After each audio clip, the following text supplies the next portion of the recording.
18 seconds. That is the duration. From the first glint of reflected sunlight on a rifle scope to the final irrevocable commitment of the vehicle to a path of extreme violence, 18 seconds was the window of decision afforded to the driver of a B6-level armored cash-in-transit vehicle on a seemingly routine morning. Within this sliver of time, a choice had to be made between two opposing doctrines: the institutional procedure designed to preserve the asset, and the primal warrior's instinct to survive. At stake were 3 human lives, a cargo valued at over $5 million in negotiable bearer bonds, and the operational integrity of a major private security firm. The opposition was not a crew of opportunistic criminals. They were a dedicated kill squad, dispatched by a transnational trafficking organization with military-grade training, equipment, and intelligence. Today, we will dissect those 18 seconds.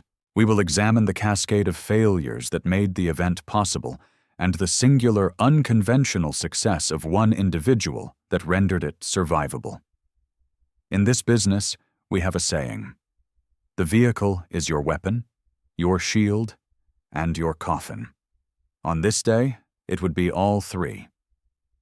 The operation was designated a sweep run, a logistical maneuver common in the high-value transport industry. It involved collecting consolidated assets from multiple suburban banking institutions and transferring them to a central, hardened sorting facility in the city's financial district. By its very nature, a sweep run is a study in calculated risk. It creates a predictable pattern, a slow accumulation of value that makes the vehicle a progressively richer target as it moves along its route. Standard operating procedure dictates varying the route and schedule daily, but logistical pressures and the simple realities of traffic and geography often erode this randomness into a set of predictable variables. On this morning, the vehicle, designated Chariot 7, was on its 4th of 5 collection points. It was heavy, laden with approximately 700 kilograms of secured currency and financial instruments, and it was running 7 minutes behind schedule.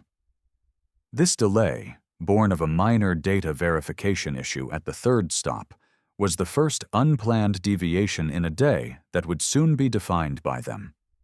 It placed Chariot 7 on a specific stretch of 4-lane arterial road at precisely 6:47 in the morning. This road was chosen for its relative openness, offering few of the tight, channelizing features that are the textbook locations for a vehicle ambush. It was wide, with clear lines of sight, and it was flanked by low commercial properties. From a tactical standpoint, it should have been a safe corridor. This assumption was the first of many failures. The enemy had done their homework.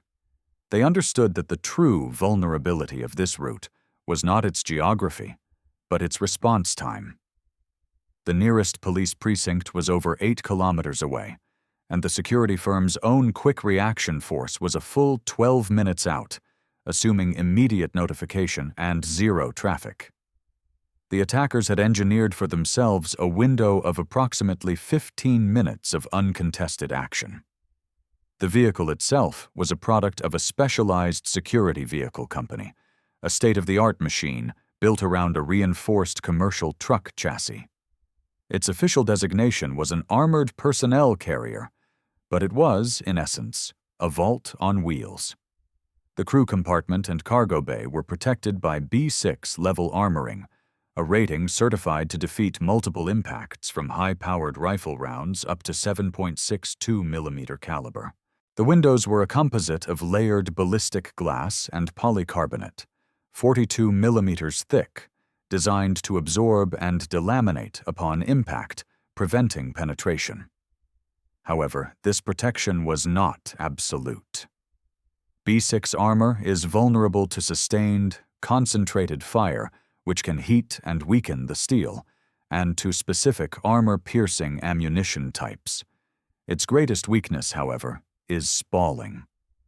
When a projectile strikes the exterior of the armor with sufficient force, even without penetrating, It can cause fragments of the interior steel liner to break off and fly into the cabin at high velocity, becoming secondary projectiles.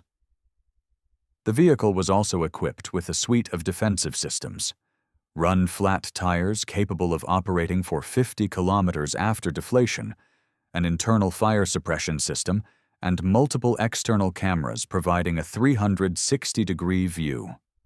It weighed just over 9 metric tons. It was a fortress, but a fortress with known limitations. The crew consisted of 3 individuals.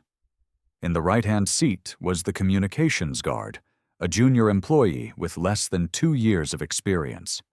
His primary role was to manage the encrypted radio link to the central dispatch and to operate the external camera system. In the rear cargo section, separated by an armored bulkhead, sat the cargo guard. He was a veteran of the firm, but his role was fundamentally passive. He was there to ensure internal security of the cargo, a last line of defense in a catastrophic breach. Then there was the driver. He was a man in his late 40s, with over 20 years in the executive protection and high-risk transport sector. His background included 14 years in a National Special Forces unit with multiple deployments in hostile environments. He was not just a driver, he was a specialist in evasive and defensive driving, a student of vehicle dynamics under duress. His training transcended the company's standard operating procedures. It was ingrained in muscle memory, a philosophy of survival forged in environments where the rules were written by the enemy.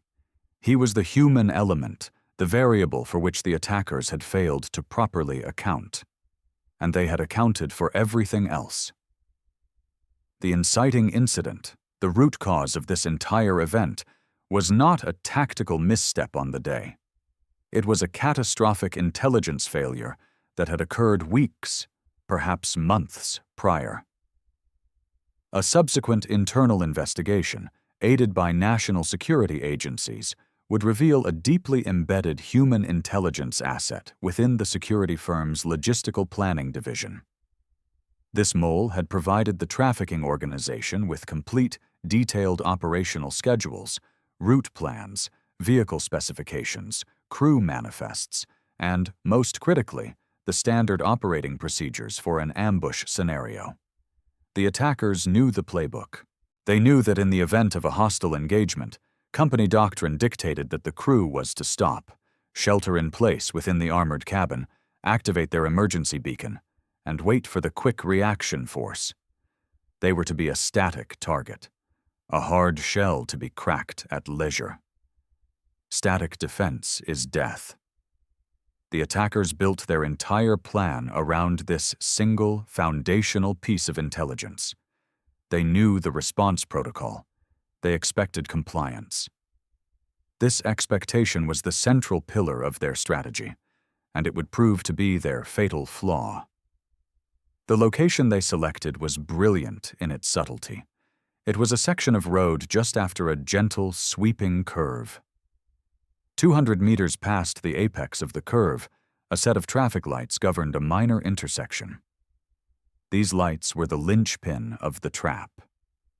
The attackers had gained remote access to the municipal traffic control system, a feat of cyber warfare that speaks to their level of sophistication. As Chariot 7 rounded the curve, the light ahead, which had been green, turned red.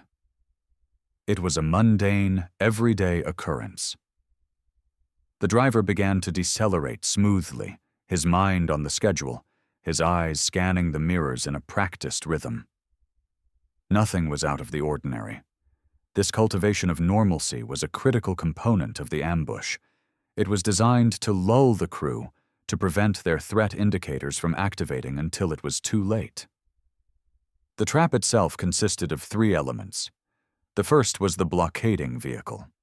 It was a 16-ton commercial flatbed truck, which had been waiting at a side street just before the traffic light. As Chariot 7 came to a full stop at the red light, the flatbed pulled out and parked diagonally across all 4 lanes of traffic, sealing the road ahead. It was positioned approximately 50 meters in front of the armored truck. The second element was the primary assault team. This consisted of 4 men, positioned in a nondescript panel van parked legally on the right shoulder of the road, just ahead of the traffic light. They were armed with military-style automatic rifles, chambered in 5.56 mm and 7.62 mm. The third element was a rear security and support team, 2 men on a high-powered motorcycle who had been following Chariot 7 at a distance. Their job was to close the trap from behind, preventing any attempt to reverse and escape. The entire setup was a classic, professionally executed ambush box. The target vehicle was stopped, isolated, and contained within a pre-selected kill zone approximately 100 meters in length. The attackers had clear fields of fire. They had control of ingress and egress. They had superior numbers and superior firepower. According to their intelligence, their target was now supposed to become a stationary metal box. They would spend the next several minutes systematically degrading its armor, targeting weak points like door seams, vision ports, and tire wells, until they could achieve a breach or force the crew to surrender. It was a methodical, technical problem, and they had the tools to solve it. Their plan was meticulous, well-rehearsed, and based on solid intelligence. Their intellectual arrogance, their absolute faith in their planning, was the critical vulnerability.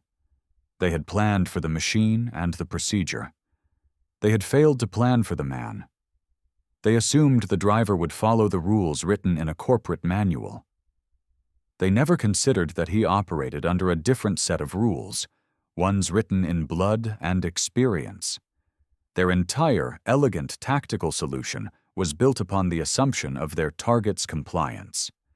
They were about to discover the profound consequences of a flawed premise. The time was 6:47 and 3 seconds. Chariot 7 was stationary at the traffic light. The flatbed truck was moving into position. This is the moment where the human mind becomes the battlefield. It is the moment where the OODA loop, observe, orient, decide, act, determines survival. For the 2 guards inside the vehicle, the loop was slow. They observed the flatbed truck. They oriented to the situation with confusion, not alarm. The passenger guard later reported his first thought was that it was an accident or a breakdown. This is normalcy bias, the brain's tendency to interpret ambiguous stimuli as normal and non-threatening. It is a cognitive trap that has killed countless individuals in critical incidents. But the driver's loop was different. It was faster, honed by years of operating in non-permissive environments. He observed the flatbed truck, but he also observed its deliberate, precise positioning. He observed its lack of company markings. He observed the panel van on the shoulder, a vehicle he had subconsciously clocked moments before, noting its lack of commercial branding. He observed the rear-view camera, where the trailing motorcycle was now accelerating aggressively. He saw not a series of unrelated events, but a pattern, a convergence. His orientation was not confusion, it was recognition. He had seen the geometry of this trap before, on dusty roads thousands of miles away. The time was 6:47 and 12 seconds. The flatbed was now fully stopped, blocking the path forward. The passenger guard was reaching for the radio handset to report a traffic obstruction. Standard operating procedure. The driver's mind was processing options at a speed the other men could not comprehend. Option 1. Obey procedure. Stop, report, wait. This meant staying inside the kill zone. This meant surrendering the initiative to the enemy. This meant trusting that 9 tons of steel and glass would be enough. His training told him it would not. Static defense is death. Option 2. Reverse. The motorcycle was already closing that door. A reverse maneuver would be slow, exposing the vehicle's less armored rear and engine compartment to fire from the closing support team. A fatal funnel in the opposite direction. That left option 3, the unthinkable option. the option that was not in the manual. He had to go forward. The time was 6:47 and 21 seconds. The first shot was fired. It was a single, deliberately aimed round from the panel van. It struck the driver's side of the windshield precisely at eye level. The ballistic glass crazed, turning a dinner plate-sized area opaque. It was not a killing shot. It was a psychological shot. It was a statement of intent, designed to induce panic, to shatter the crew's composure, and to reinforce the idea that they were helpless. For the two guards, it worked. Panic began to set in, but for the driver the shot was simply confirmation. It was the enemy's signal that the orientation phase was over. The fight was on. This was the decide phase of his OODA loop. The passenger guard reported shouting that they were under fire. The driver did not respond. His decision was already made. His hands tightened on the wheel. His foot moved from the brake to the accelerator. The time was 6:47 and 24 seconds. The primary assault team opened up with sustained automatic fire. The sound inside the cabin was deafening, a percussive hailstorm of impacts from multiple 5.56 mm and 7.62 mm rifles. Dozens of rounds hammered into the vehicle's glacis plate and windshield. The glass delaminated further with each impact, a spiderweb of cracks spreading across its surface. But it held. The purpose of this volley was not necessarily to penetrate, but to suppress, to force the crew's heads down, to degrade their situational awareness, to fix them in place while the trap was fully sealed. This was the moment the attackers expected full compliance. They expected the vehicle to remain a stationary target. The time was 6:47 and 27 seconds. The driver acted. He depressed the accelerator fully. The 9-ton vehicle, powered by a high-torque diesel engine, lurched forward. It was not a fast acceleration, not from a standstill. The attackers in the van would have registered the movement with momentary disbelief. Their plan did not include this contingency. Their target was not supposed to move. The driver had approximately 50 meters to cover before impact with the flatbed truck. The vehicle was likely accelerating through 10, then 15, then 20 kilometers per hour. He was not aiming for a gap. He was not attempting to swerve around the obstacle. He was aiming for the center mass of the blockade. Specifically, he targeted the area just behind the flatbed's cab, where the chassis frame was most likely to be vulnerable to the immense kinetic force he was about to apply. This was not a panic reaction. It was a calculated act of vehicular aggression. He was using the vehicle as a weapon. The countermeasure was the ramming. The physics of the collision are brutal and absolute. A 9-ton armored truck striking a 16-ton truck is a contest of momentum and structural integrity.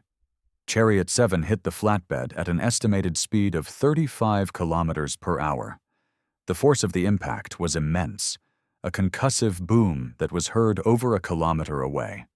The reinforced ramming bumper of the armored truck, a feature designed for just this purpose, concentrated the energy into a single point on the flatbed's frame. The frame twisted and failed. The lighter, unladen rear of the flatbed was thrown sideways, pivoting on its front axle. The armored truck, its own front end crumpling but its crew cabin intact, sheared through the wreckage. For a moment, the two vehicles were locked together in a screech of tortured metal. And then, Chariot 7 was through. Inside the cabin, the impact was violent. The crew, though belted, were thrown forward against their restraints. The driver, anticipating the collision, had braced himself. The psychological override required to perform this action cannot be overstated. Every instinct in the human body screams to brake before a collision. To commit to the impact requires a level of training that has pushed the desired response past instinct and into the realm of conditioned reflex. He did not flinch. He did not brake. He drove through the problem. The time was 6:47 and 39 seconds. Chariot 7 was clear of the primary blockade. The kill zone had been breached. The driver did not slow. The windshield was now almost entirely opaque from dozens of bullet impacts. He was driving blind, relying on his memory of the road ahead and fleeting glimpses through the undamaged portions of the side windows. The assault team in the van, their plan in tatters, were now firing in a desperate, undisciplined fusillade at the retreating vehicle. Their shots were impacting the rear and sides, but the target was accelerating away from them. There was a final, beautiful irony to the attackers' meticulous plan. The flatbed truck they had used to block the road was now a perfect obstacle for their own pursuit. The panel van was trapped behind the wreckage. The rear support team on the motorcycle had to navigate carefully around the debris field, losing precious seconds. Chariot 7, despite heavy damage, was pulling away. The run-flat tires, several of which had been punctured by the sustained fire, were performing to specification, allowing the driver to maintain speed and control. He stayed on the accelerator for another full kilometer before veering off the main road and into the parking lot of a large closed retail store, putting a solid building between his vehicle and any potential pursuers. The direct engagement was over. Total duration of the engagement, from the first shot to clearing the kill zone, 18 seconds. Total rounds estimated to have been fired at Chariot 7, over 200. Total penetrations of the armored cabin, 0. The aftermath tells a story of catastrophic success. Once in a secure position, the crew finally made the emergency call. The driver was calm, providing their precise location and a succinct report of the attack. Law enforcement and the company's reaction force arrived within 9 minutes. The crew were extracted. The passenger guard had sustained minor lacerations from glass fragments dislodged by the impact, not from spalling. The rear guard was uninjured. The driver had a bruised shoulder from the seatbelt restraint. All 3 were alive. The cargo, housed in its separate, internally secured compartment, was completely untouched and 100% secure. The vehicle was a functional wreck. A detailed damage assessment cataloged 187 separate bullet impacts on the vehicle's exterior. The entire frontal glazing was destroyed. The front bumper and ramming assembly were crushed, and the engine radiator was punctured, leaking coolant. 2 tires on the driver's side were completely shredded, but had remained on their rims. The chassis was bent from the force of the collision. The vehicle had performed its function as a shield, absorbing a level of punishment that would have obliterated any lesser machine. It had bought the driver the time he needed to think, but it was the driver's decision, not the steel, that ensured their survival. The vehicle was declared a total loss, a $500,000 piece of equipment sacrificed to save its $5 million cargo and, more importantly, its 3-person crew. The outcome for the antagonists was markedly different. Their meticulously planned operation had unraveled into chaos in less than half a minute. The evidence they left behind at the scene, the modified panel van, the hijacked flatbed, dozens of shell casings from specialized ammunition, and even a discarded radio, provided law enforcement with a treasure trove of forensic and intelligence leads. The assault team, their escape route complicated by their own blockade, were intercepted by responding police units less than 5 kilometers from the scene. A brief firefight ensued, resulting in 2 attackers killed, 1 seriously wounded and captured, and 1 who escaped but was apprehended 48 hours later. The motorcycle support team was never captured, but the intelligence gained from the captured attacker and their equipment led to a series of raids over the following months that dismantled the organization's entire regional cell. The return on their significant investment in planning, intelligence, and equipment was 0. Their mission was an absolute failure. So, what are the lessons to be drawn from this incident? It is a case study in the complex interplay between technology, procedure, intelligence, and the human factor. The success of the technology is undeniable. The B6 armor and run-flat tires performed exactly as designed. They absorbed the initial onslaught and gave the crew a survivable space. However, the failure of the institution is equally stark. The intelligence breach was the original sin that made this ambush not just possible, but likely. It highlights that the most advanced armor is useless if the enemy knows your destination and schedule. The reliance on a passive, static defense protocol was a systemic weakness, a procedural vulnerability that the attackers were fully prepared to exploit. The plan was to let the technology do all the work, a dangerously common philosophy in modern security. The ultimate failure of the antagonists, however, was psychological. They committed the cardinal sin of the professional. They assumed their opponent would be as predictable as they were. Their plan was a complex equation, and they had solved for every variable except for one.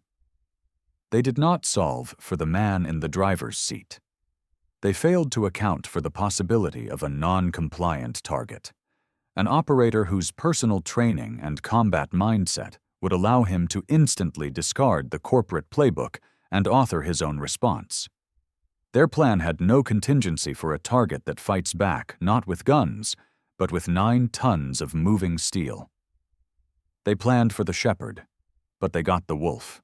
Their entire strategy was defeated not by a failure of their equipment or tactics, but by an astonishing act of human willpower. This event distills down to 4 critical lessons that remain relevant for any high-risk security operation. First, intelligence security is the foundation of all physical security. A compromised plan is no plan at all. The most expensive armored vehicle is just a delivery service for the enemy if they know where you are going. The battle was nearly lost weeks before the first shot was ever fired, in an office cubicle by a compromised employee. Second, static defense is death. In a dynamic ambush scenario, the initiative belongs to the attacker. To willingly surrender mobility is to willingly surrender control over the engagement. The company's standard operating procedure was a recipe for disaster, turning a mobile asset into a fixed target. The driver understood this implicitly. He knew that movement is life. Third, equipment buys time, but training determines outcomes. The vehicle's armor was not a solution, it was a buffer. It absorbed the initial shock and gave the driver the seconds he needed to process the situation and act. It was the driver's elite training, his ability to execute a high-stress, counterintuitive maneuver under fire, that ultimately broke the ambush. Technology provides capability, but only the human operator can turn capability into victory. Fourth, and finally, you must evolve your methodology to match the sophistication of the threat. This was not a smash and grab. It was a military-style operation executed by a professional adversary. To counter such a threat requires a mindset that is equally professional, adaptive, and aggressive. Standard, corporate, liability-focused procedures are insufficient when faced with an enemy who operates without rules. In the final analysis, the story of Chariot 7 is not about the failure of an ambush, but about the triumph of a mindset. The technology was a critical enabler. The institutional failures were a critical vulnerability, but the decisive point, the fulcrum upon which the entire event turned, was a single human decision made under unimaginable pressure. It was the choice to violate procedure in order to survive. We talk in this field about something called the mental bridge. It is the infinitesimally small, yet infinitely vast psychological crossing point where years of training become instantaneous action. It is the moment a conditioned response becomes a life-saving reflex. The driver did not have time to weigh options or consult a manual. He crossed that mental bridge in the space of a heartbeat. He saw the trap, understood the stakes, and became the weapon. The fight goes to those who understand that the only way out of the kill zone is through it. End of debrief.